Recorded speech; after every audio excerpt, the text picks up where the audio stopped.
Bonjour à tous, nous sommes le 27 avril 2021 et aujourd'hui nous allons nous intéresser aux influences démoniaques. Donc l'influence démoniaque qui se divise on va dire en plusieurs stades. Donc en premier lieu la tentation, en second lieu l'infestation, en troisième étape les obsessions, les oppressions et les vexations et étape numéro 4 la fameuse possession diabolique. Et dans cet épisode particulièrement, on va s'intéresser aux obsessions démoniaques et aux vexations. Donc, qu'est-ce qu'une obsession démoniaque?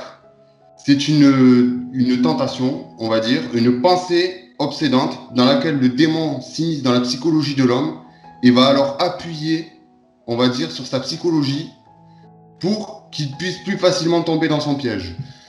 La vexation, quant à elle, serait des attaques physiques du démon. Donc, en général, des griffures, des coups dans les murs et tous ces phénomènes, donc le symbole dont le démon va se servir pour également nous faire tomber et nous impressionner. Ça s'appellera surtout des phénomènes sataniques. Et donc, je suis en compagnie d'Arnaud Dumouche qui va répondre à mes questions, qui a gentiment voulu et accepté donc de répondre à mes questions. Il est fondateur de l'Institut Docteur Angélique présent sur Internet. Je mettrai tous les liens en description de la vidéo. Et donc bonjour Arnaud, et merci encore une fois de contribuer à répondre à mes questions. Bonjour Kevin. Donc, en premier lieu, je viens d'expliquer que sont les oppressions qu'on appelle aussi obsessions. Comment l'Église la définit-elle? En fait, on a constaté au cours de l'histoire qu'il y avait plein de niveaux d'intensité, d'influence du démon. Mais attention, tu dois savoir que dans la psychologie, c'est-à-dire dans la psychiatrie elle-même, on retrouve exactement les mêmes niveaux. Je vais te donner un exemple. Imaginons quelqu'un qui entend une voix dans sa tête qui lui dit « Suicide-toi, suicide-toi, t'es foutu, t'es foutu ». Mais que la voix, tu vois, elle est juste comme ça, extérieure, elle résonne dans la tête, mais qu'il n'en a pas peur. Il la prend bien, tu sais, il dit, bah, ça c'est le machin qui m'attaque, etc. Ben, tu constates qu'à ce moment-là, ça a un impact beaucoup moins fort que s'il est terrorisé par cette voix. Ou alors, au pire, qu'il applique ce que lui dit cette voix.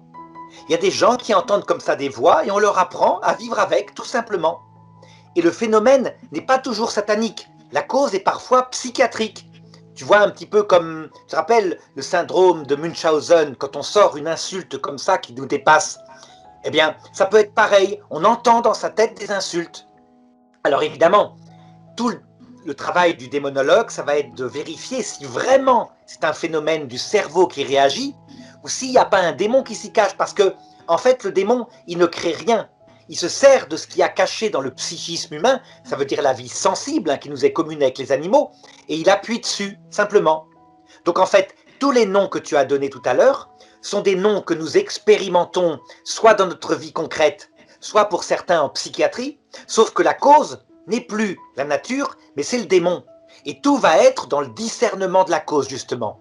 Donc résultat, les exorcistes vont travailler maintenant en communion avec les psychiatres, et chacun va dire, eh bien moi je recherche la cause naturelle pour le psychiatre, et l'autre va dire, ben moi je recherche s'il n'y a pas par hasard une cause surnaturelle, un esprit mauvais qui serait là. Et normalement, il ne devrait pas être en opposition puisque les deux causes sont possibles. Résultat, ben voilà, de même que tu observes des degrés de prise de l'impact de la maladie mentale, tu observes aussi des degrés d'impact de la prise du démon sur une personnalité. Alors, si tu vois, je peux te montrer les choses. Quand tu es tenté, simplement tenté, par exemple, tu veux vraiment te comporter bien, puis il y a vraiment quelque chose qui te tente à faire le mal, c'est plus fort que toi. Eh bien, une partie peut venir de tes propres pulsions, ça veut dire que tu as des pulsions mal contrôlées. Mais si au contraire ça vient bizarrement, c'est une coïncidence au moment où tu te comportes bien, tu n'as pas particulièrement de tentation, et que ça vient obsessionnellement, ça peut être vraiment un démon. C'est ce qu'on appelle le phénomène de tentation. C'est ce qu'il y a en fait de plus dangereux, finalement. Plus dangereux pour le salut éternel, parce que le reste, c'est beaucoup plus dangereux pour l'équilibre mental. Il serait bon de préciser par rapport à la tentation justement que l'homme est tenté de nature, il l'a dans sa chair. Saint Paul le disait dans une de ses épîtres. Oui. Qui va me débarrasser de ce mal que j'ai dans ma chair? Parce Voilà. qu'on sait pertinemment que la pensée qui entraîne au péché est une tentation. C'est une Voilà. mauvaise influence, disons. Peux-tu nous parler justement de cette épître, enfin de ces passages de l'épître de Saint Paul? Eh bien, Saint Paul, il a constaté d'abord une première fois, quand il s'est converti au Christ, qu'il avait dans sa chair une espèce d'écharde qui venait comme ça, qui l'empêchait de faire ce qu'il voulait. Et donc il a supplié le Seigneur de l'en lui débarrasser. On ne savait pas trop ce que c'était cette écharde, il ne précise pas. Marthe Robin a dit une fois qu'elle pensait que c'était en fait une difficulté à contrôler sa sexualité. Ça veut dire qu'il devait avoir des pensées impures, etc. Et il dit 3 fois j'ai demandé au Seigneur de m'en délivrer. Et le Seigneur m'a dit ma grâce te suffit, c'est dans la faiblesse que se révèle ma puissance. Et il dit lui-même, et c'est là qu'on voit qu'il est compliqué, il ne sait pas trop discerner, il dit c'est un ange de Satan qui était chargé de me souffleter. Et puis à d'autres endroits, dans une épître, je crois que c'est la première aux Corinthiens, ou la première ou l'épître aux Romains, attends, je vais te retrouver le texte en même temps, hein. Je Eh crois que bien, c'est Corinthien, hein. C'est une épître aux Corinthiens. tout à fait. Et bien à ce moment-là, je vais voir, c'est dans un texte où il parle d'une loi, une loi qui découvre en lui, une loi qui l'empêche de faire ce qu'il voudrait de bien, et qui lui fait faire au contraire ce qu'il ne voudrait pas. C'est absolument incroyable. Donc regarde, non, c'est bien ça, c'est l'épître aux Romains, chapitre 7, verset 18. Hein. Et Alors autant pour moi. il dit, malheureux homme que je suis, qui me délivrera de ce corps qui me voue à commettre des péchés mortels? Et tu vois, là, il parle de ses pulsions.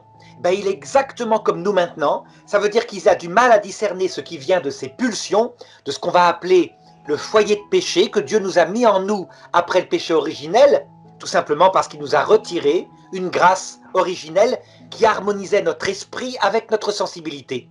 Tu vois, on la contrôle mal. Elle est comme un cheval qu'il faut apprivoiser, dans l'enfance en particulier. Mais il y a des fois où il l'appelle un ange de Satan.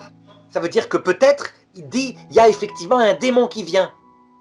Résultat, tu vois tout le dilemme qui s'est passé chez les exorcistes. Certains ont fini par dire, ben quoi, tout ça c'est que psychiatrique. Ça veut dire que ça n'existe pas le démon. Et l'Église a maintenu, mais si ça existe, ce qui n'empêche que c'est très souvent psychiatrique. Mais il y a le démon quand même qui peut le faire, et en particulier chez des personnes qui essayent vraiment de suivre la loi du Seigneur, d'être fidèles. Alors, tu vois ce que tu viens de dire, ce que tu viens d'énumérer justement, le comparer le médical au spirituel, c'est une question justement à laquelle d'ailleurs les exorcistes, donc l'Église tente de répondre aussi, je dirais, mais tu sais, au travers de mes recherches, j'ai beaucoup aussi questionné des psychiatres qui m'ont justement dit que, en comparaison de ce que me disait un exorciste, donc par exemple, il y a beaucoup d'exorcistes qui disent attention, parce que la maladie ou le syndrome dont tu parlais tout à l'heure, par exemple, peuvent être habités par une présence spirituelle qu'on ne contrôle pas. Tout à fait. Et j'ai un médecin qui m'a Qui répondu. va te le prouver. Tu vas voir comme c'est compliqué. J'ai une amie qui est infirmière en France, hein, et qui s'est convertie au christianisme, qui est d'ailleurs d'origine juive. Toujours est-il qu'elle a pris en charge un métier d'infirmière psychiatrique. Et il y avait en particulier des schizophrènes. Et l'autre jour, elle les a emmenés à la messe. Alors évidemment, il y avait tous les éducateurs qui étaient là, qui disaient mais de quel droit l'emmènes-tu à la messe? Et elle a résisté, elle a dit écoutez, c'est dans la charte, il y a une liberté pour pratiquer la religion, donc ils voudraient aller à la messe, jamais on les a amenés, ben je les emmène. Elle les a emmenés. Et elle a été stupéfaite de voir qu'un schizophrène en particulier, qui grince tout le temps des dents, tu sais, ça fait comme ça tout le temps, et puis il sort des jurons, il était parfaitement calme, il grinçait plus des dents, et elle lui a demandé après, est-ce que tu entendais les voix qui te disent encore qu'il insulte, etc. Non, pendant la messe je ne l'ai pas entendu, j'ai eu un sentiment profond de paix. Alors moi je lui ai dit, ah c'est intéressant, ça voudrait dire que peut-être beaucoup plus qu'on le croit, il y a des personnes qui ont une double personnalité qui est d'origine démoniaque. Peut-être pas, hein, peut-être que c'est le Seigneur qui simplement l'a revêtu de sa grâce dans le moment de la messe, mais je lui ai suggéré de pratiquer discrètement, parce qu'il ne faudrait pas qu'elle perde son travail, un petit exorcisme. Ça veut dire de prier la Sainte Vierge pour cette personne-là, si c'est le démon qui s'en aille. Ça serait vraiment intéressant si on se rendait compte qu'il y avait des cas de schizophrénie qui sont à 50% dus au démon. Alors, je peux déjà t'éclairer là-dessus, peut-être, hein, parce que j'ai questionné les médecins à propos de donc en mêlant l'exorcisme à tout ça, et je lui ai posé la question, tu sais, est-ce qu'un schizophrène, pour vous, peut être malade, mais c'est dû à une cause spirituelle et non une cause psychologique, enfin, psychique? Elle m'a dit non, parce que la maladie de la schizophrénie est une maladie justement psychique. Mais par contre, ce qui est intéressant, c'est que quelqu'un qui est malade, donc qu'on discerne, enfin qu'on diagnostique de schizophrène, qui se met à demander par exemple au Seigneur au secours Jésus, au secours Seigneur, là par contre, ça ne relève plus de la schizophrénie. Et le pire, c'est qu'elle me dit, j'ai déjà eu le cas avec un patient qui, en arrivant à l'hôpital, se disait possédé du démon et qui, par le biais d'exorcisme justement tu sais, de demander au Seigneur de le pardonner pour ses péchés et de faire que ses esprits impurs s'en aillent, il a quelque part, pour la médecine, je dirais, c'est un miracle. Il a guéri. Donc, Oui, oui. Donc le ça veut dire diagnostic que de... lui, c'était pas une schizophrénie. Voilà, C'était parce qu'ils peut-être expliquent que la un cas de schizophrénie ne possession. peut... Exactement, la schizophrénie, elle ne peut pas expliquer le fait de demander à Dieu, oh, excuse-moi de mes péchés, tu peux chasser les esprits impurs et puis tu es guéri. Oui, oui, Ça oui. relèverait du miracle. Tout à fait. Et donc, regarde, si je reprends les catégories que tu as données tout à l'heure, et bien finalement, on retombe sur les trois grandes catégories de la psychiatrie. La tentation, c'est ce que nous tous on connaît. On n'est pas névrosé, mais parfois on est tenté. Et parfois, ça peut venir du démon aussi. Ensuite, ce qu'on appelle en psychiatrie la névrose. La névrose, c'est une sorte de passion négative, mais qui est obsessionnelle, qui est tout le temps là, au point qu'elle nous empêche de vivre. Ça peut être une tristesse permanente, ça peut être une angoisse permanente, ça peut être un toc ou alors une manie, quelque chose comme ça. Eh bien, tu as toutes les catégories que tu as citées tout à l'heure, oppression, vexation, obsession, etc. Tout ça, c'est des cas de névrose, puisque tu gardes la conscience que tu es attaqué. Ça peut être des attaques extérieures, comme par exemple des coups dans la maison, des bruits, c'est ce que vivait le curé d'Ars. Ça peut être des attaques intérieures, comme des angoisses insurmontables, c'est ce que vivait le curé d'Ars avec le désespoir. Il était convaincu d'être damné, ce qui était stupide, puisqu'il était vraiment... Il servait Dieu quand même, hein, mais ça venait du démon. Et puis ça peut être aussi entre les deux, tu vois, des styles, tu es secoué de tous les côtés, ton corps bouge de tous les côtés, et à l'intérieur, tu es attaqué. Donc tu vois, c'est ce que tu appelais tout à l'heure des oppressions, etc. De Par vexation. contre, vexation, quand tu perds la raison, ça veut dire que tu n'es plus du tout conscient de ce qui t'arrive, qui correspond en psychiatrie à une psychose, tu vois, tentation, névrose, psychose, eh bien ça correspond en démonologie à ce qu'on appelle une possession démoniaque. Un esprit prend possession de toi, tu es une victime, tu n'es pas du tout coupable de ça, hein, et tu es emmené par exemple à l'extérieur de la maison, ou alors tu te mets à t'envoler dans les airs. Alors quand il y a des phénomènes comme ça, paranormaux, incroyables, là c'est facile de discerner la présence du démon. Mais quelquefois c'est juste une voix dans ta tête, et la personne, elle a comme une double personnalité qui l'attaque violemment. C'est un démon dans sa tête quelquefois, et quelquefois c'est pas ça, c'est son cerveau qui réagit mal, à une toxine par exemple. Hein. Tu vois comme c'est compliqué. Donc ce qu'on appelle, Saint Paul appelle ça le discernement des esprits. Il faut beaucoup d'humilité de la part non seulement des exorcistes, mais des psychiatres. Les exorcistes qui disent mais non, tout est psychiatrique, ils ont tort. Et les psychiatres qui disent mais non, tout est cerveau, ils ont tort. Bien sûr, bien sûr, bien sûr. Je suis d'accord avec toi sur ça. D'ailleurs, tu vois, tu parles de possession, tu parlais de la possession diabolique. Donc, la possession, il faut savoir qu'il y en a de plusieurs sortes. Dans certains traités, comme dans certaines recherches de démonologues ou même de certains théologiens, ils s'accordent à dire qu'il y a plusieurs même stades de possession. Enfin, plusieurs sortes, on va dire, de possession. La Absolument. possession consentie, la possession non consentie. Donc, ça veut dire que une personne, elle peut consentir à se faire posséder du démon. Oui, elle peut consentir, tout existe, comme dans la psychologie humaine. Tu as des gens qui, par exemple, eh bien, dans la maladie, se disent « Ah, moi, je veux mourir, etc. » et qui se livrent à ça, volontairement.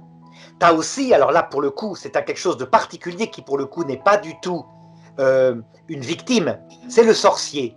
Le sorcier, c'est un être qui a compris qu'il y avait des esprits qui étaient puissants et qui décide de faire avec lui un pacte pour obtenir sur la terre du sexe ou de la gloire ou de l'argent, quitte à éventuellement vendre son âme dès que, eh bien, pendant un certain temps, il a eu ça.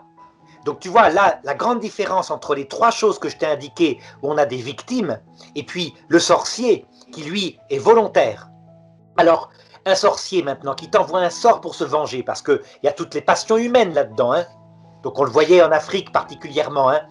Et qui, à un moment donné, eh bien, le démon est attaqué par un prêtre exorciste qui le chasse de cette personne, mais qui a signé un pacte pour que le démon, sans arrêt, la possède.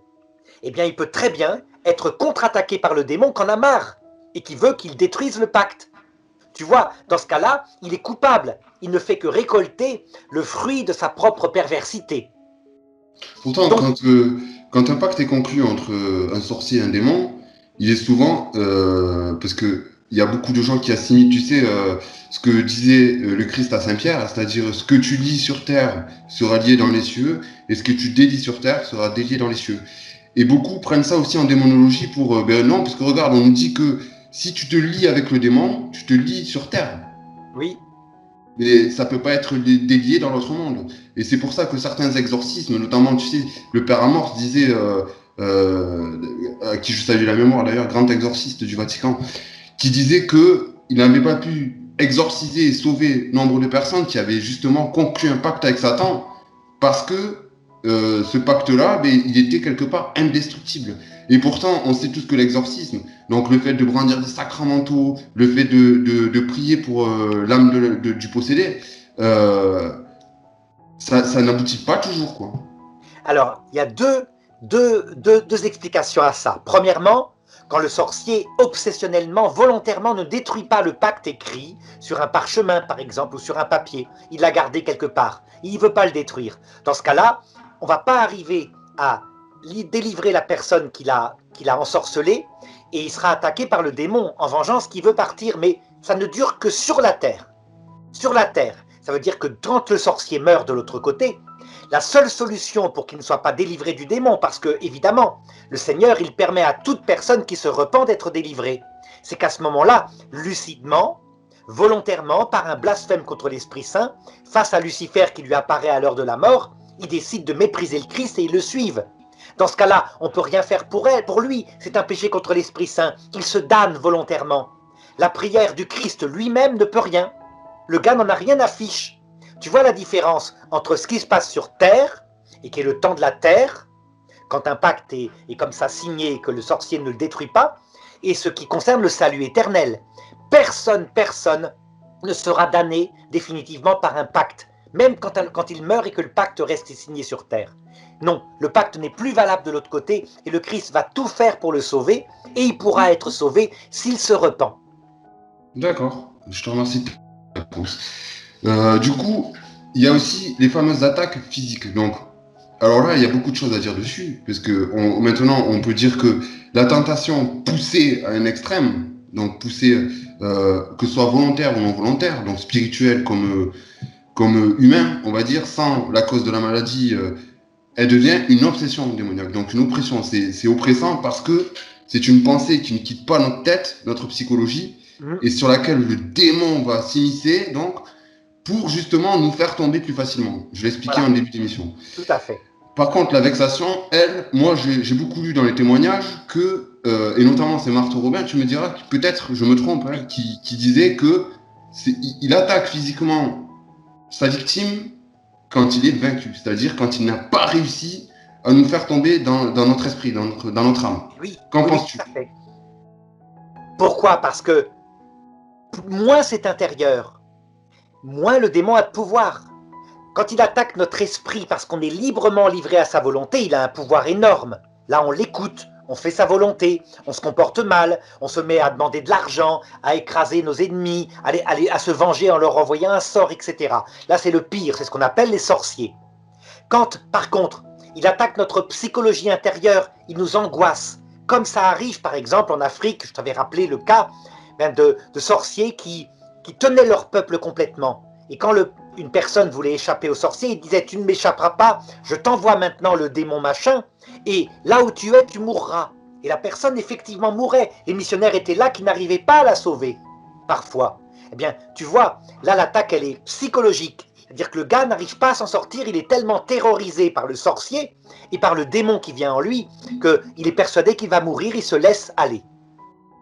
Mais comment dirais-je, quand cette dimension-là est vaincue, par exemple, qu'on a réussi à expliquer à l'Africain qu'il n'a pas à avoir peur, que le démon c'est juste un être limité par rapport à Dieu, et que Saint Michel va le chasser, et qu'il n'a qu'à prier la Sainte Vierge, il n'a plus du tout à craindre, la Sainte Vierge va le chasser, que la peur disparaît. Alors le démon, il lui reste un domaine d'attaque, il peut brutaliser son corps. Et alors encore plus éloigné, quand il n'arrive plus à brutaliser son corps, comme c'était le cas pour Marthe Robin, quand il se contente de faire des bruits dans la maison, des ricanements, ou des cailloux qui tombent, etc. Tu vois, plus il s'éloigne de l'âme spirituelle, moins il a de pouvoir. Tout simplement parce que lui, son but, c'est de nous entraîner librement dans la damnation. Donc, c'est d'atteindre notre volonté, qui le suit librement. Quand il atteint notre vie sensible, il est déjà moins fort. C'est angoissant, c'est très douloureux ça par contre. Hein. C'est ce que tu appelais tout à l'heure les obsessions démoniaques, les attaques intérieures.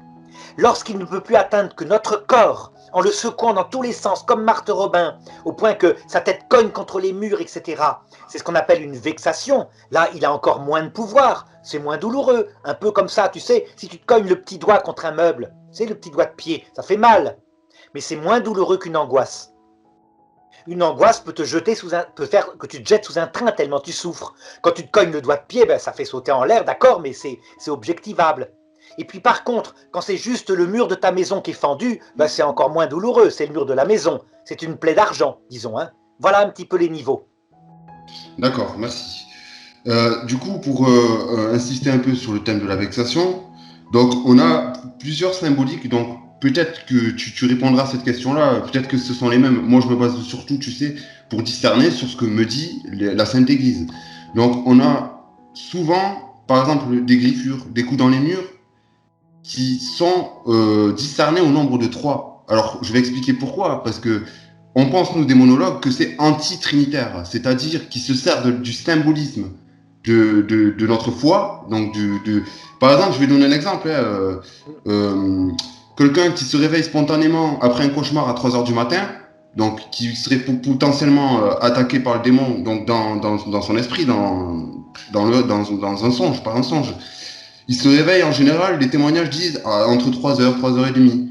Or, on sait que le Christ serait mort sur la croix à 15 heures de l'après-midi. Donc, il va détourner nos symboles pour nous égarer encore plus. Tout à fait. Qu'est-ce que tu penses de ça et qu'est-ce que surtout l'Église nous dit là-dessus?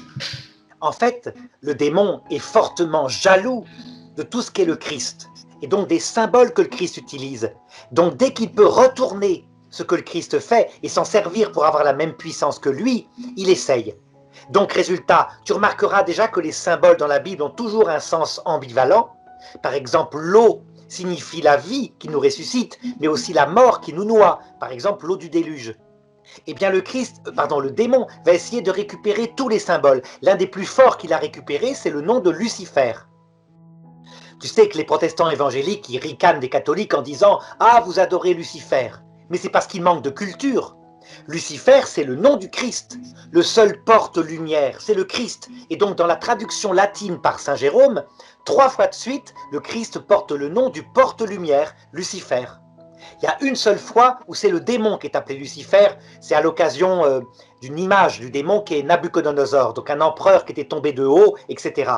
Et bien maintenant, tu remarqueras que personne n'ose plus appeler le Christ Lucis Ferro, le porte-lumière, et que le démon a réussi à s'accaparer le nom. Résultat, quand les prières anciennes du début de l'Église disent « Toi, Lucifer, lumière du matin, viens nous sauver, etc. » ils ricanent, les protestants, en disant « Voyez, c'est une preuve, les catholiques adorent Lucifer. » Il manque de culture. Il y a eu récupération. Même chose pour la croix à l'envers, par exemple. Hein.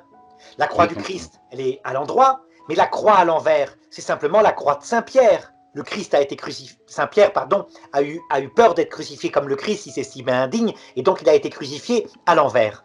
Eh bien, pareil, les démonologues s'emparent de ce symbole en disant, voyez, on retourne les choses. C'est à chaque fois comme ça. Donc, il faut être capable de ne pas prendre au sérieux le démon et ses singeries, et de remettre les choses en place, avec un peu de culture, des choses comme ça. Mais c'est vrai, à chaque fois, il essaiera de se servir de symboles chrétiens, et on peut les multiplier, hein, vraiment. Les scènes d'exorcisme, par exemple, où le démon demande pour partir des rituels, et il invente des rituels qui ressemblent à des rituels chrétiens, une messe à l'envers, une messe sur le ventre d'une femme nue, etc. Enfin, tu vois, toutes sortes de choses. Alors, je vais même pousser par rapport à ce symbole de la croix renversée, donc quelqu'un qui a un minimum de théologie, il saura que c'est représentatif de la croix de Saint-Pierre. Par contre, là où je peux comprendre certaines personnes, parce que ça fait un peu peur, c'est que les groupuscules qui vont un culte à Satan, s'en servent de ce symbole-là. Tout à fait. Qu'est-ce que tu peux nous dire là-dessus? Alors, comme toujours, comme on avait dit au début, hein, il y a d'abord la tête de l'homme, ça veut dire que Lucifer, tu penses bien qu'il est bien plus intelligent, il sait très bien ce qu'il en est, mais il se sert de notre psychisme pareil et de nos idées. Tu as remarqué que quand on se laisse aller à des choses négatives, comme par exemple des jurons, on jure souvent en utilisant le nom de Dieu ou le nom du tabernacle. Les Canadiens, par exemple français, ils jurent énormément par tabernacle, espèce de tabernacle dégueulasse, etc. Ils utilisent les noms chrétiens, sans doute par réaction au christianisme qui a été très très solide chez eux jusqu'aux années 60. Eh bien, pas étonnant que le démon, dans les séances d'exorcisme, puisqu'il se glisse dans la psychologie humaine, il se serve de symboles analogues. Mais tu remarqueras, comme je t'ai dit tout à l'heure, quand on a une personne qui est prise par une toxine, donc la cause est naturelle pour le coup, et qu'elle se met à insulter, on a des cas comme ça. On voit des femmes tout à fait limpides, tout à fait pures, qui se mettent à insulter avec des trucs, mais à faire rougir un bataillon de tirailleurs sénégalais. Des insultes sexuelles, des choses comme ça. Et tu t'imagines pas qu'une personne comme ça puisse porter en elle d'un tel vocabulaire. Donc le psychisme porte en lui un cochon. C'est présent en nous, hein. Eh bien le démon, parfois, de la même façon, il fait sortir des insultes de notre tête ou des retournements de symboles. À chaque fois, toujours pareil, il se sert de notre psychisme qui est complexe. Notre vie sensible est complexe. Voilà. D'accord, mais merci de ta réponse. Donc, pour en revenir aux vexations, donc on discerne souvent, comme j'ai expliqué, les symboles antitrinitaires. Donc des coups par trois, des griffures par trois. Euh, Par exemple, le triangle qui est un symbole de la Trinité, qui devient un symbole franc-maçon. oui, L'œil de Dieu dans le avec l'œil triangle. dedans, oui, Voilà, l'œil du mal, les Illuminati. exactement. Ouais. Sauf que là, ça a été récupéré par des associations qui, pour le coup, étaient des personnes libres, maîtresses d'elles-mêmes. Et tu vois, il s'est passé la même chose. Est-ce que c'est l'influence du démon? Mais là, pour le coup, un vrai démon intelligent. Alors que quand c'est des symboles, tu sais, dans des rites sataniques de sorcellerie avec sacrifice humain, comme on voit un peu en ce moment en Amérique du Sud, tu sais, ça revient. Eh bien, on voit bien que c'est plutôt des démons inférieurs, des démons brutaux, du style les fameux djinns de la religion musulmane, tu vois. Pas des esprits supérieurs. Esprits supérieurs, ils prennent l'esprit humain. Esprits inférieurs, ils vont prendre soit le psychisme, soit le corps. Ils sont vaincus, quoi, ils sont moins puissants. Donc des sbires de Satan. Voilà. Tout à D'accord. fait. Il y a de nombreux esprits, hein, on ne les connaît pas, il y a manifestement des tas de choses qui ont été créées par Dieu et qu'on découvrira de l'autre côté. Alors, je vois beaucoup aussi, bon, pour moi, il y a peut-être un peu d'influence démoniaque aussi dedans. Tu sais, beaucoup de gens qui se servent, on va dire, de notre. Comment t'expliquer? Par exemple, les codes barres, il y en a certains qui disent c'est satanique. Euh, Tu vois, je vais prendre un exemple. La bouteille Coca-Cola, on dit que la marque Coca-Cola, si tu regardes bien, ici ça forme un 6, ici ça forme un 6, et ici ça formerait un 6 aussi. Oui, Tu vois, les fameuses lettres.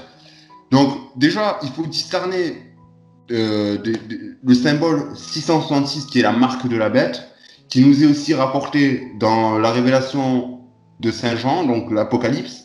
Qu'est-ce que tu peux nous dire là-dessus pour déjà rassurer une partie de l'audience? ben, c'est exactement pareil. Regarde, le sens profond est spirituel. La marque 666, c'est pas du tout ça. La marque 666, c'est quand l'homme exalte son propre vie en se passant de Dieu. Par exemple, tu as 6 jours dans la semaine, le 7e est consacré à Dieu. Si tu ne gardes que tous les jours pour toi, tu es marqué du chiffre 6. Tu vois?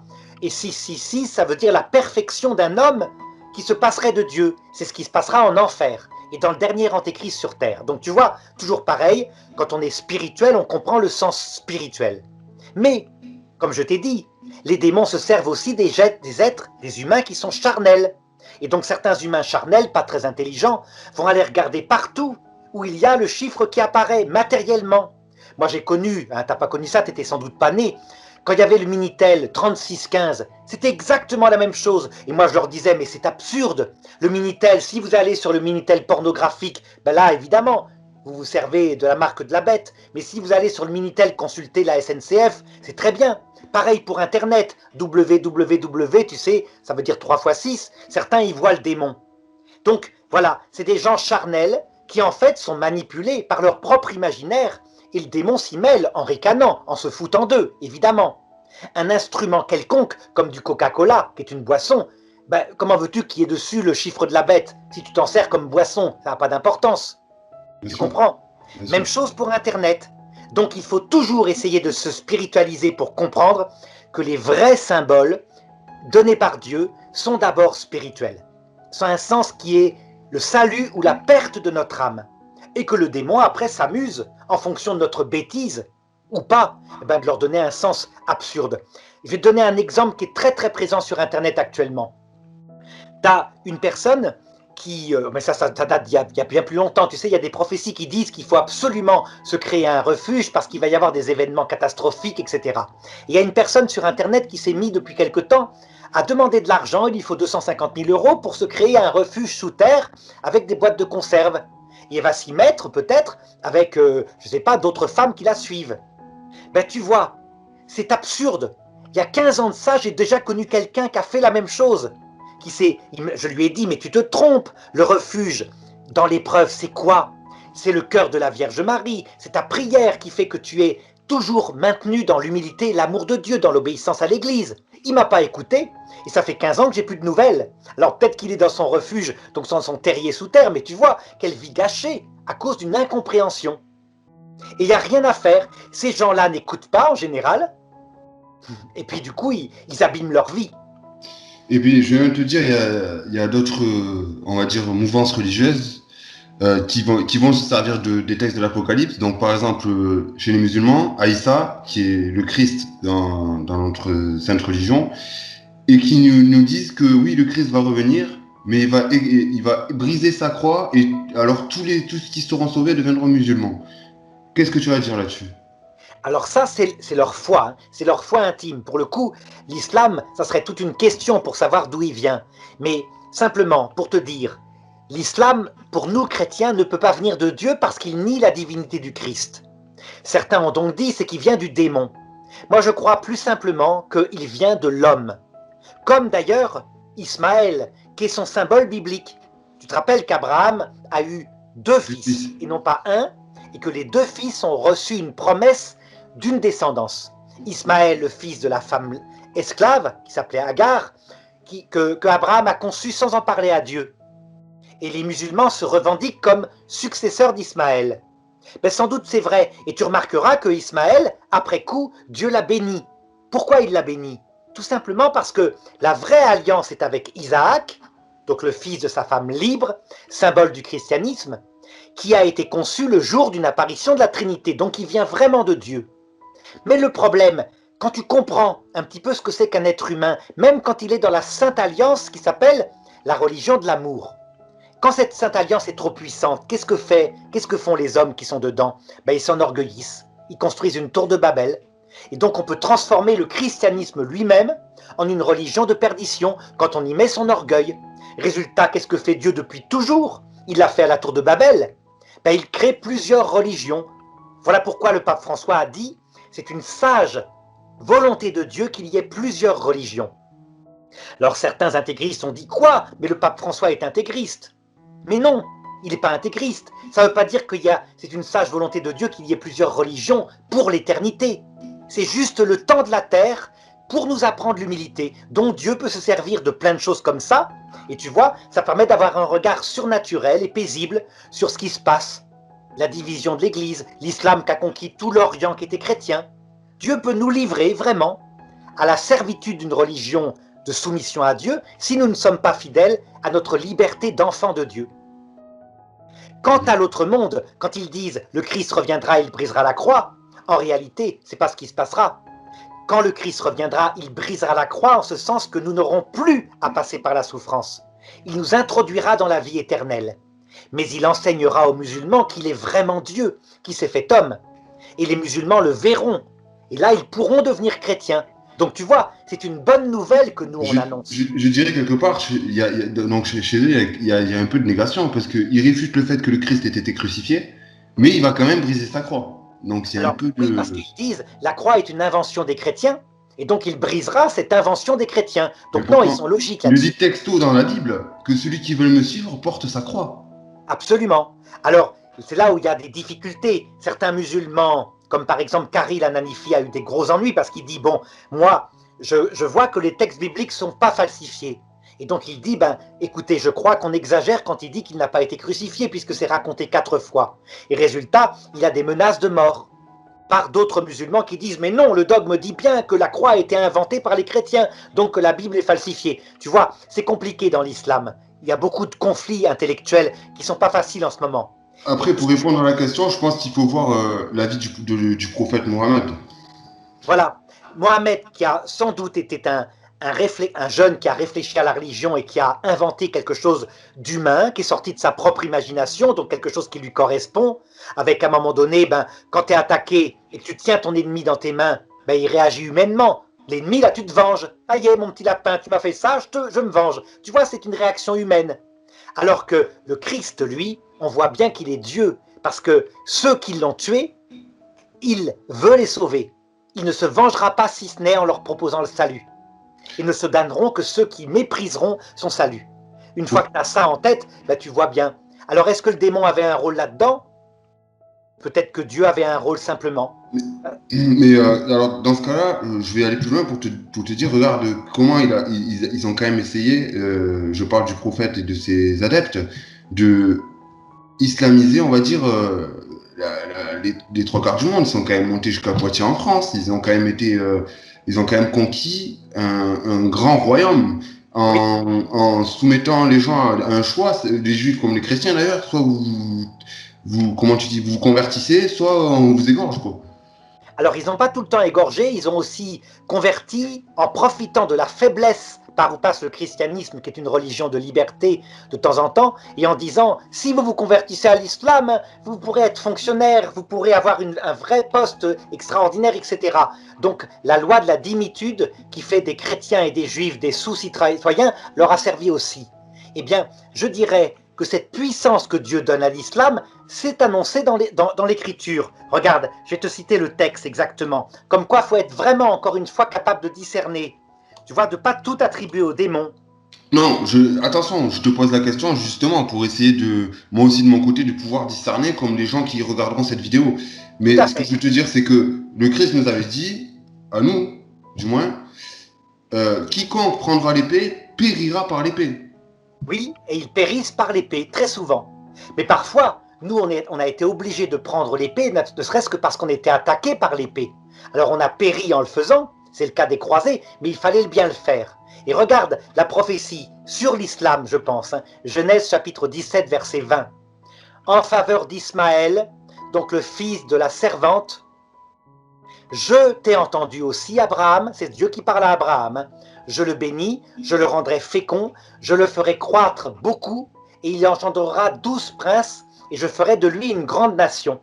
Tu vois, un peu comme un Non, fouet de Dieu. oui, Par voilà, mais je rapport... ne dis pas, moi j'ai jamais dit en tout cas que l'islam venait du démon, attention, je n'ai pas dit ça. Non, j'ai bien Par compris. contre, les conquêtes pour islamiser l'empire qu'ils avaient conquis, moi les écrits que je lis, c'est par l'épée, quoi. C'est soit tu te convertis, soit on peut pas dire que ça ce soit peut-être un choix de Dieu.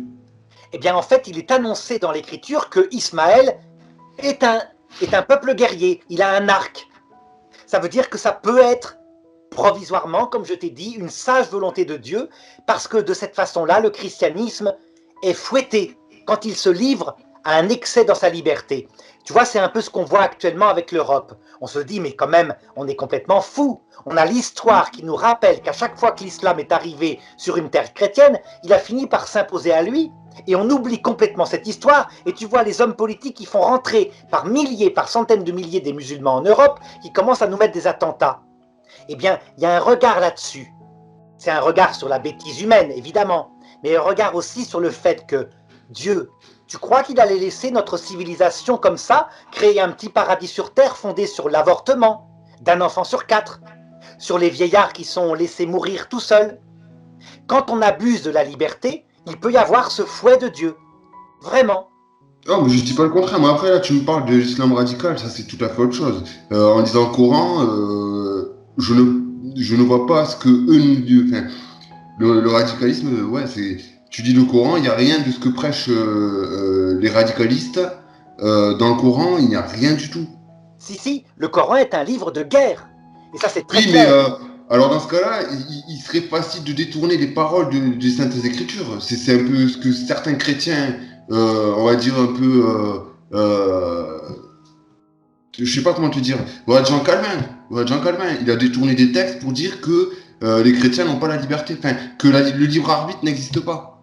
La grande différence, c'est que les chrétiens, eux, on voit bien que l'évangile est un livre vraiment de paix, où Jésus ne veut pas qu'on prenne l'épée, alors que l'islam, vraiment, Mohammed leur dit de prendre l'épée. C'est une religion de guerre, donc. Hein. Oui, mais là, comme on vient d'énumérer, Mohamed, c'était un homme comme toi et moi. Donc, C'était un ça homme, vient de l'homme. ça vient de l'homme. Ça ne Et vient pas alors, de Dieu, c'est ce que je veux te dire, quoi. ça veut dire que ça ne vient pas de Dieu, ça vient de l'homme, mais que Dieu peut par la suite donner une certaine bénédiction pour nous éviter à nous, chrétiens, de nous enorgueillir. Donc tu vois, si tu considères la terre comme un lieu de purification, où Dieu divise parfois l'humanité, comme il l'a fait à la tour de Babel, exprès pour qu'on sorte de cette vie avec un peu d'humilité, alors tu comprends. Mais attention, à l'heure de la mort, quand le Christ paraît, il est le Christ. Et là, il n'y a plus qu'une seule religion. C'est la religion de l'amour de Dieu, aimé intimement. Et si quelqu'un la refuse, c'est sa liberté. Il se met en enfer, c'est ce qu'on appelle le blasphème contre l'Esprit Saint. Donc, Tu vois, donc la tu es en train de nous pastorale, dire qu'au ciel, il n'y a que des catholiques.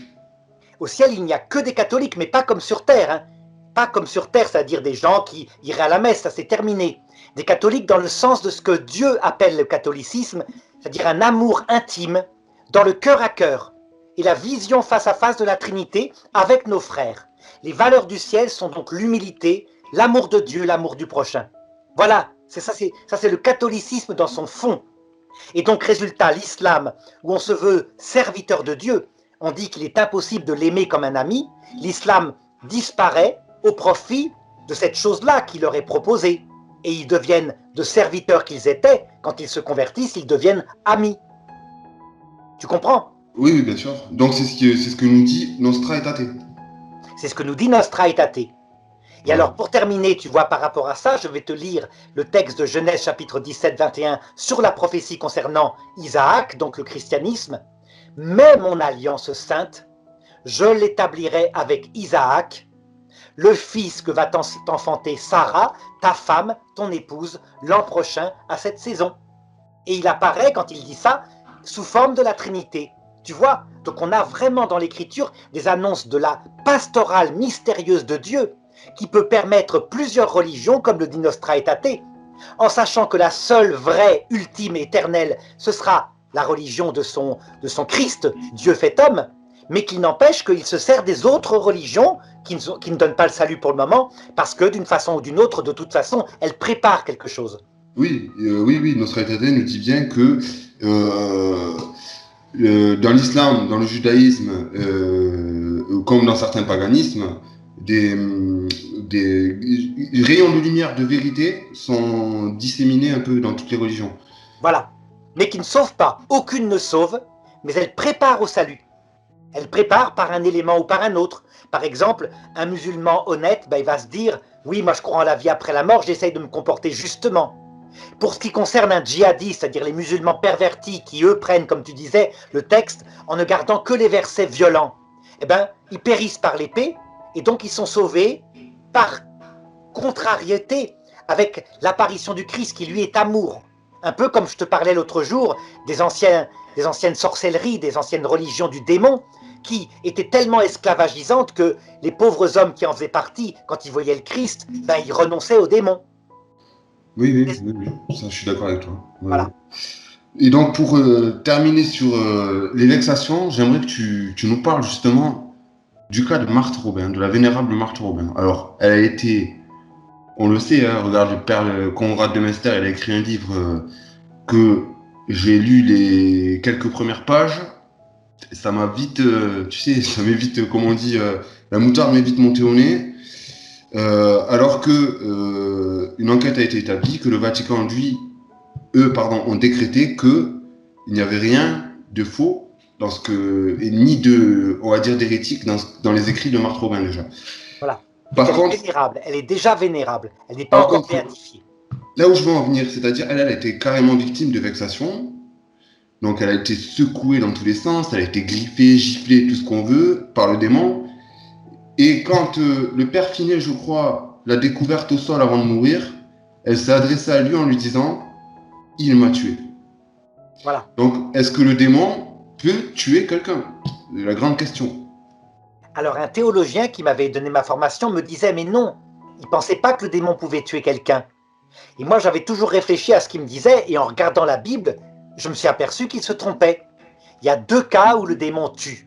Ça veut dire que le démon, si Dieu lui laissait un pouvoir absolu, il détruirait instantanément l'humanité, il en est capable. Hein. Mais il y a 2 cas où il tue de ses propres mains. Premier cas, dans le livre de Job, quand Dieu lui autorise d'aller persécuter Job pour voir si Job va rester juste, eh bien, il tue aussitôt ses enfants par une tempête qu'il déclenche. Tu vois? Donc c'est le premier cas. Deuxième cas, c'est dans le livre de Tobie, quand la petite Anna, je crois, ou Sarah, je ne sais plus quel est son nom, une jeune fille, eh bien, son père a voulu la marier. À chaque fois, dit la Bible, il y avait un horrible démon qui la possédait, ou plutôt qui ne la possédait pas, mais qui était autour d'elle, et qui la gardait, et dès que le fiancé arrivait, il le tuait. Et 7 fois de suite, il avait tué son fiancé. Ce démon s'appelait Asmodée. Donc tu vois bien, le démon peut tuer. Résultat, pour Marthe Robin, il est possible que soit passé la même chose. Et si l'attaque qu'elle subit actuellement dans sa mémoire vient pareil du démon, ça veut dire qu'il peut même y avoir des attaques post-mortem. Post-mortem, ça veut dire une Après la mort. tentative. Après la mort, une tentative du démon de détruire la réputation de quelqu'un parce qu'il déteste cette personne particulièrement. Là, c'est quelque chose qu'on a rarement vu dans l'Église, mais il me semble que Marthe Robin, et pas qu'elle, est victime de ça. Quand je pense par exemple à Jean Vanier. Jean Vanier, tu sais, c'est un homme formidable qui a créé des tas de services pour s'occuper des handicapés avec un cœur extraordinaire. Jean Vanier, c'est un homme non marié, tu sais, un célibataire. Et il s'avère que dans sa vie, il a eu 2-3 fois une maîtresse apparemment. Eh bien, quand récemment on a découvert ça, il a été traité comme un abuseur sexuel et toute son œuvre est réduite à rien. Il est mort depuis longtemps, hein. Mais Oui. on l'insulte, on se débarrasse de lui, on l'appelle maintenant Vanier, alors qu'avant on vénérait son œuvre. Et moi, ma réponse est de dire, écoutez, ceux qui disent ça de lui, là, qui commencent à regarder la poutre dans leur œil, qui d'entre vous, je dis tout le temps, hein, qui d'entre vous n'est jamais allé sur Internet pour tomber dans des sites là interdits? Et donc, il faut regarder d'abord la poutre qui est dans son œil avant d'accuser et de jeter la mémoire d'un homme. Si nous-mêmes on était capable d'avoir fait 5% de ce qu'a fait Jean Vanier, on pourrait peut-être le critiquer, mais on n'en est même pas capable. Donc tu vois, il y a, me semble-t-il, quelque chose comme une attaque violente de la mémoire d'hommes qui quand même sont des hommes droits, qui certes n'étaient pas parfaits, mais qu'on ne peut pas réduire à rien. Donc c'est peut-être une forme d'attaque nouvelle du démon qu'on est en train de voir actuellement. Alors, est-ce que, pour un peu terminer cet épisode, je vais te poser quelques questions qui me paraissent assez pertinentes. Est-ce que le démon se nourrirait de notre peur? Je m'explique. Quelqu'un qui se réveille, exemple, avec des griffures, qui ne peut pas les expliquer, qui, tu sais, on peut comprendre qu'il soit pris d'un moment de panique. Est-ce que le fait d'avoir peur de ça, le démon s'en nourrit? Absolument. Plus on a peur, moins on est stabilisé par deux fondements. Premièrement, le réalisme, qui fait que tu regardes l'attaque objectivement, sans avoir peur. Et deuxièmement, la foi, qui fait que tu sais que ça vient du démon, et donc tu analyses rationnellement qu'est le démon. C'est un ange révolté. Plus tu as une peur parce que tu n'es pas fondé là-dessus, plus il s'introduit à l'intérieur de toi, et il ne se contente pas de t'attaquer par l'extérieur, donc en frappant ton corps, en faisant une espèce de simagrée, mais il pénètre dans ta psychologie. Et ça, c'est beaucoup plus douloureux. Tous ceux qui ont connu des maladies psychiques le savent, hein, je te l'ai expliqué tout à l'heure. Entre la souffrance physique et la souffrance psychologique, la plus douloureuse est manifestement la souffrance psychologique. D'accord. Tu Oui, vois, parce que le Christ le disait, ne craignez pas ce qui tue le corps, ne craignez ce qui tue l'âme.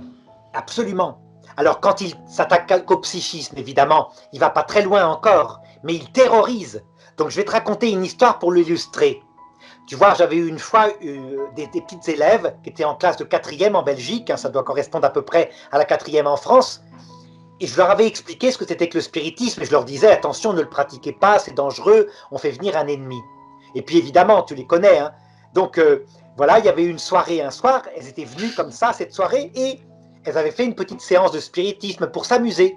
Et elle demandait à l'esprit de casser, tu sais, une espèce de petit miroir qu'ils avaient sur eux. Pas un miroir comme ça, mais quelque chose de beaucoup plus petit et de rond. Tu vois, peut-être comme ça, voilà. J'en ai exactement. C'était un petit miroir comme ça. Elle lui demandait, si tu es là, casse ce petit miroir-là. Bon. Et puis rien ne s'était passé. Le problème, c'est que le lundi matin, elles viennent me voir, elles étaient paniquées, mais avant même que les cours aient commencé. Hein. Et elles me disent, on est rentré chez nous, et toutes les deux, le miroir de notre salle de bain était fendu.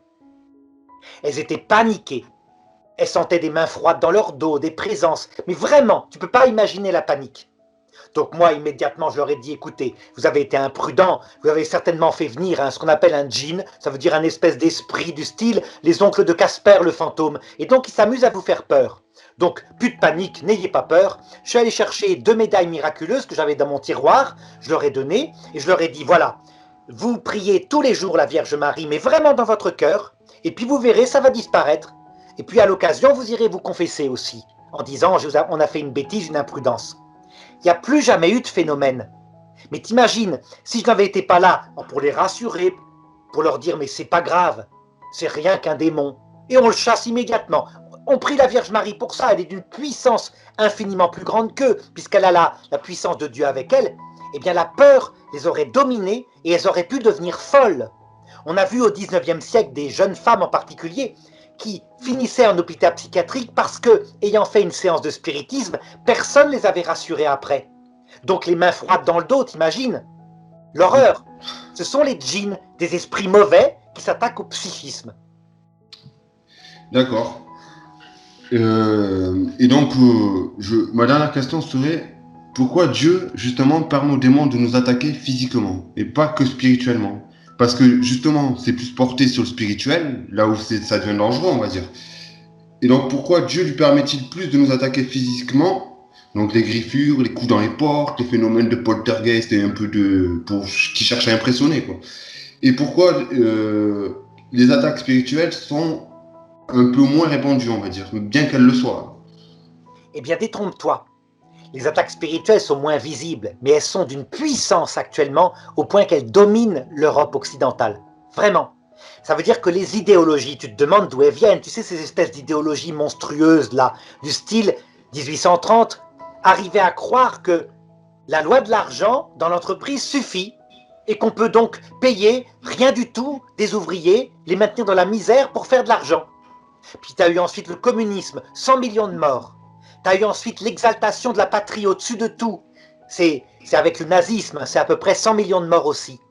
Les idéologies ont été la victoire la plus grande que le démon a fait dans l'histoire de l'humanité. Ça veut dire qu'il a atteint l'humanité dans son intelligence. Elle s'est mise à suivre des idées absurdes en croyant qu'elles étaient vraies.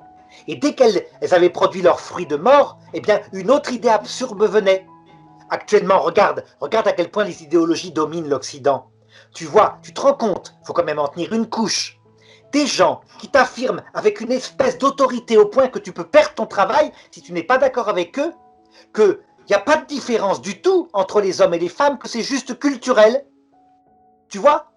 Et maintenant, c'est un dogme. Ça veut dire que si tu ne suis pas cela, tu perds ton travail. On a vu des gens qui ont été renvoyés là aux États-Unis, pareil, pour des trucs comme ça, une espèce de terrorisme avec une nouvelle idéologie. Eh bien, ça, c'est manifestement la bêtise humaine, mais aussi la puissance du démon sur l'Occident. Alors qu'en Afrique, en ce moment, on voit des phénomènes comme au Moyen-Âge, par exemple, des présences obsédantes chez les animistes, avec des esprits qui font des bruits dans leur maison. Ils sont en fait beaucoup moins attaqués que nous. Nous, notre esprit est en danger. C'est la civilisation elle-même qui est en train de tomber dans n'importe quoi. L'idole n'est plus une statue qu'on adorerait comme quand on était païen. C'est carrément une idée auquel on sacrifie des générations entières. Tu comprends? Oui, bien sûr. Et du coup, donc pour terminer, qu'est-ce que l'Église nous dit? Donc déjà, si je suis victime de vexation ou d'oppression, qu'est-ce que l'Église me dit et comment puis-je agir pour conjurer le mal? Alors, quand ce sont des attaques comme ça qui sont extérieures, tu viens de me citer la vexation, c'est-à-dire attaque sur le corps, l'obsession c'est plus intérieur, etc. Dans ce cas-là, il faut, première chose, analyser le phénomène, voir si vraiment ça vient d'un démon. Donc voir s'il y a des phénomènes paranormaux qui l'accompagnent. Dans ce cas-là, quand une personne est attaquée, elle va poser la question à un psychiatre et peut-être aller voir un exorciste. Elle va tenter des tests. Les tests, ça peut être par exemple son mari qui discrètement met une goutte d'eau bénite sur la chaise pour voir si la femme qui soi-disant est possédée réagit. Et en multipliant les tests comme ça, il peut arriver à se faire une opinion pour voir si ça vient de vraiment un discernement qui n'est pas naturel, on dirait qu'une force surnaturelle le fait, ou si c'est seulement naturel. Une fois qu'on a discerné que ça venait du démon, alors vraiment on peut, comme le curé d'Ars, chasser la peur en se disant d'accord, il y a un démon qui vient, c'est le grappin comme il l'appelait, et donc eh bien c'est qu'un ange révolté. On travaille alors théologiquement son histoire, il y a des vidéos que j'ai mises sur internet ou qu'on a fait ensemble, Kevin, pour raconter son histoire. Et là, immédiatement, une fois qu'on a compris qui il était, on se met soi-même volontairement, par un changement de comportement, sous la protection de la personne la plus puissante contre le démon, qui est soit Saint Michel, un petit ange, qu'il a humilié au début de la création, en lui révélant sa vérité et son orgueil, soit, encore mieux, la Vierge Marie, qui est une toute petite femme, qui simplement est tellement humble qu'elle a toutes les puissances de Dieu. Et là, quelquefois, ça suffit. Donc on a une vie de prière régulière, on va se confesser, on obéit aux directives de l'Église catholique. Hein. Attention, ça veut dire le faire intelligemment, hein. On n'obéit pas au péché, mais aux directives générales, comme par exemple aller à la messe le dimanche, avoir une vie de prière régulière, etc. Faire En général, aussi. Faire l'Eucharistie aussi, c'est important de le dire, l'Eucharistie aussi. Absolument. Et en général, ça suffit. Le démon s'en va, se fait de plus en plus faible. Alors attention, quelquefois il est enraciné en même temps par le psychisme, et donc il y a des luttes intérieures pour se débarrasser de sa présence en le négligeant, en ne pensant plus à lui. Je me rappelle, quand j'étais jeune, j'avais eu un phénomène comme ça, suite à un malheur qui m'était arrivé. Donc des espèces de phénomènes paranormaux bizarres, tu sais. Je voyais des flashs avec l'avenir. Mais des flashs qui marchaient parfois, du style, je me rappelle un jour, je passe à Ars, qui était une petite ville où était le curé d'Ars, et je vois nettement qu'à tel endroit dans la ville, il va y avoir un sens unique. C'est stupide, hein. Ben, je passe le lendemain, le sens unique, il l'avait mis. Alors moi, ça m'amusait. Je me disais, c'est formidable. Connaître l'avenir comme ça. Le problème, c'est que ça marchait une fois sur deux. Est-ce que tu peux appeler ça une prémonition? Oui, et qui n'était pas naturelle, parce que là, quand même, c'est factuel. Il y avait comme un flash. Il y avait des présences, mais c'était une fois sur deux, et c'était aussi trouble. Résultat, moi j'ai très vite compris. Ça venait du démon qui devait m'attaquer parce que j'étais mal, etc. Et donc qu'est-ce que j'ai fait par rapport à ça? Quand une intuition me venait, je ricanais. Et je disais, laissez tomber, laissons tomber. Petit à petit, à force de ne pas m'en occuper, de penser à autre chose, eh bien, ce qu'on pourrait appeler une sorte de... c'est plutôt une vexation, parce que j'étais pas sensible, j'avais pas peur. C'était l'imagination qui était touchée, si tu veux. Ça s'est espacé et ça a fini par diminuer. Tu vois, on arrive comme ça à s'en débarrasser. Évidemment, si ça avait été beaucoup plus profond, comme une terreur qui me prenait tout d'un coup, tu vois, là c'est beaucoup moins marrant. On a beaucoup plus de mal. Et dans ce cas-là, il faut se faire aider. Il ne faut pas hésiter à se faire aider par un prêtre, etc. Parfois, quand c'est trop fort, que vraiment c'est le démon, il faut le grand exorcisme. Et là, il y a un prêtre par diocèse qui est nommé pour faire ça. D'accord, merci. Eh bien écoute, j'ai pas d'autres questions, je pense qu'on a bien fait le tour de cette influence-là, donc l'oppression, l'obsession et la vexation. Je te confierai ultérieurement à un autre épisode où là on va parler d'infestation. Donc l'infestation, elle, c'est autre chose, c'est un objet qui est possédé ou couramment ce qu'on appelle un lieu hanté, parce qu'il faut savoir que le démon peut posséder des objets ou s'installer dans des lieux. Bon, en général, c'est des lieux, on va dire, où c'est qu'il y a eu des massacres, où c'est que des choses puissantes spirituellement, on va dire, où il y a eu des chocs spirituels. Ça a ouvert des portes sur des mondes ténébreux, comme j'ose dire. J'écoute, je te remercie Arnaud. Si tu avais un truc à rajouter, c'est le moment. Non, tout est dit. Merci. Merci à toi. Merci à toi. Voilà, à bientôt. Au revoir.